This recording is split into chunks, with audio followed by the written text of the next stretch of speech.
Ahead of the 2027 presidential election, a coalition of opposition political parties and civil society organizations has appealed to the conscience of former Vice President Atiku Abubakar to give Mr. Peter Obi a chance to stand as the candidate for the opposition parties.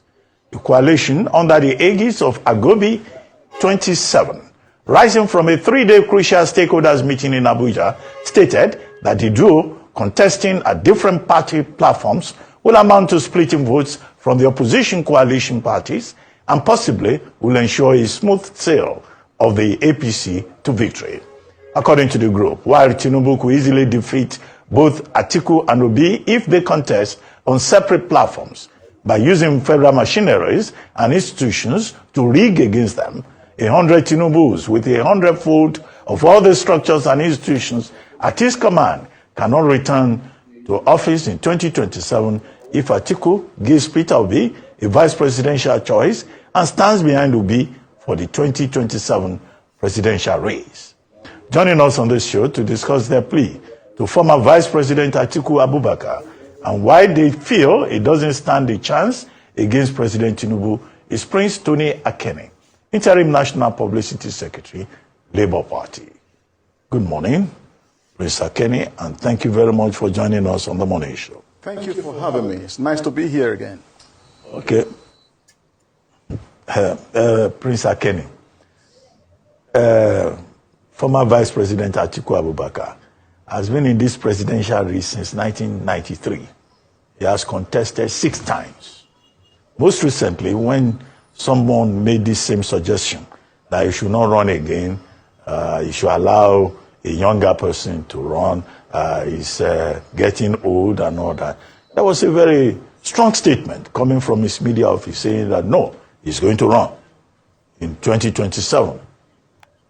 Now, you had a 3-day meeting and you are saying, Atiku Abubakar should step down for Mr. Peter Obi, who is a person who can beat the APC and President Tinubu. I'd like to ask you, now, 3 days, how did you people arrive at that decision? Even when you know that it's a matter of individual choice. It's not a matter of wishful thinking, who will run, who will not run. It's an open democratic space. The second thing is that I introduce you as Interim Publicity Secretary. Now, you speak for which faction of the Labour Party? Because I know that Arabambi and his supporters, on the other hand, will say, Arabambi is the publicity secretary. But here, you are saying you are the which faction do you speak for? And, who were these people who decided that it must be Peter Obi or nothing for 2027? Okay, thank you for your double-edged question. Let me start with the one that comes later. There is no faction in the Labour Party. The judgment of the Supreme Court put pay to that.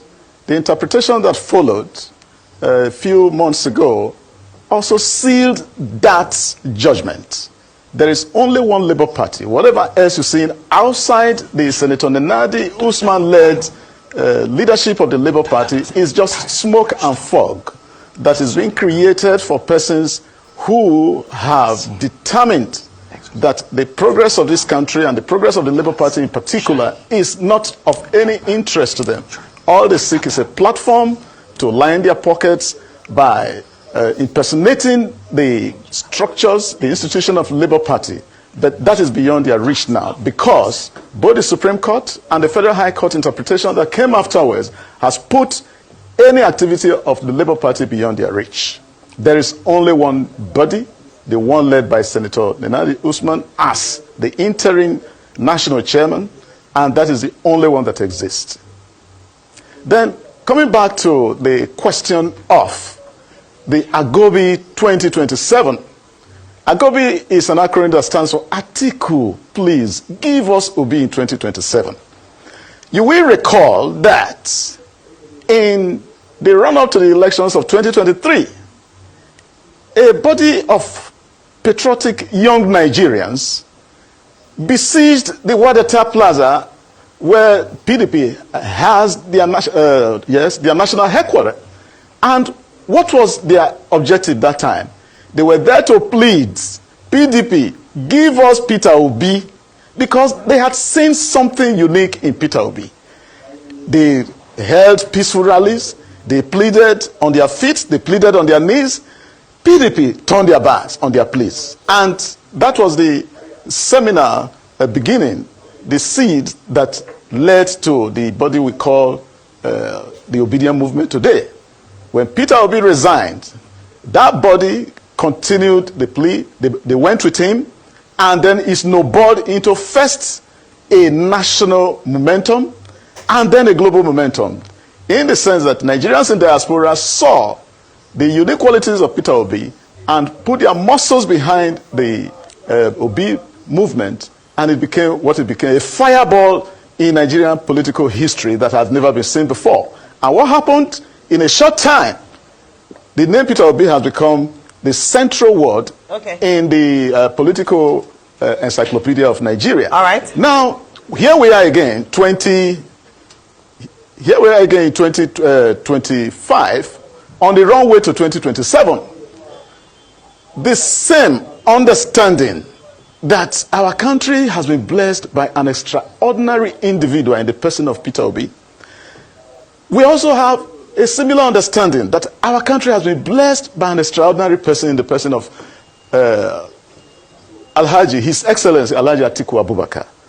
Two giants strutting the political space of Nigeria on the side of the progressive aisle. Looking at the two personalities, their backgrounds, where they're coming from, and where they have told Nigerians they are heading, we felt that it was time to come to the intersection of their individual aspirations. And take a stand. And the stand we have taken is based on research and study. All right, Peter Kenny, we'll come to that study shortly, but I need to ask you, because of our time, we have very limited time. But you're speaking from the Labour Party. There are a number of parties involved now, so I don't even know which party, because neither of them, that's Atiku Abubakar or Peter Obi, have declared, well, Atiku has indicated interest, but they haven't yet spoken in terms of the party platform. Are you asking them to all come on the Labour Party platform? Because the PDP and the ADC now are in the mix. And then there's a third giant in the political space that might be introduced into this mix as well, in the person of the former president, Goodluck Jonathan. What would you then say to that? If he does decide to run for 2027, would you also ask him to shelve his plans and support or back Mr. Peter Obi? What would then be your stance? Well, we will have a third leg in the appeal. We will also appeal to President Jonathan that he should consider what the majority of Nigerians have yielded their hearts to pursue. That is a presidency led by a younger person from the younger generation who clicks with the majority of Nigerians by his records of integrity, character, and consistency. Since 2009, you have seen that. No, it's not 2009, actually. When we returned to democracy in 1999. This country has churned out. 1999. Yes, 1999. This country has churned out. That's right. Thank you, Terrific Rufai. This country has churned out hundreds of former governors. Now, when they leave office, what do you see? It is their people wallowing in poverty worse than they first came in. When they first came in, there is no one that holds the kind of majestic and impeachable record of integrity, of purity of purpose, and compassion for the poor. The president of Mr. Peter Obi could as well have 10 meals a day that was possible for a human being to accommodate. But he has left all of that comfort. So what party are you proposing they come on? Is it the Labour Party, PDP, or the ADC? This coalition you're talking about? The most important thing is the understanding that we need all of them. Whether it is, of course, coming from the Labour Party, I will prefer the Labour Party, but this time we think that Nigeria as a republic is one party. And therefore, as long as what we are appealing for is accepted, whether it is a coalition of the political parties agreeing on the ADC or the Labour Party. That one is secondary. What is more urgent for us is for the personalities of His Excellency Atiku or Jonathan coming in to provide a third leg to the stool to accept that it is time for a redirection. Can you hear me because of time? Real quickly. See, with the way you're going. Very well, very well. At this rate that you are begging Jonathan, you're begging Atiku. At this rate, I'm sure maybe you probably beg Tinubu to step down for Peter Obi in 2027 because not at all. No, but that's what you're saying invariably. I mean, a lot of people have asked, what is wrong with Peter Obi competing in an open campaign?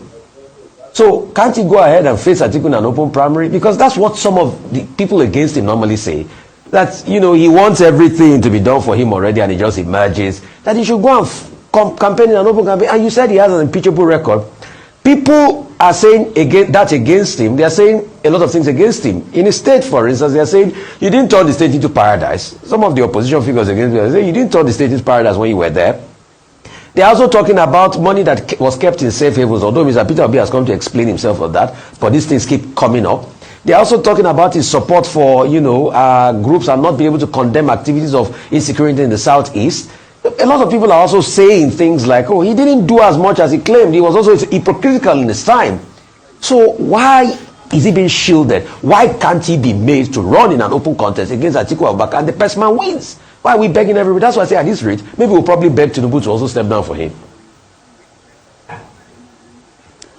It is illogical to add Tinubu to the fray or to the table in this particular case, because what we have done is to identify Nigerians or leaders who have the compassion and the pulse of the people as a priority in their individual commitment. So President Tinubu doesn't have the pulse of the people that Tinubu, and the compassion. No, I don't. With all due respect, I don't believe he's one. So that is why he's not in the equation. Then before now, don't forget all the things that can be said, every rot that can be put by opposition against a quality candidate. It's not the first time. Awolowo struggled almost the last quarter of his life, or more than the last quarter of his life, trying to become the president of Nigeria. Nobody gave him a chance.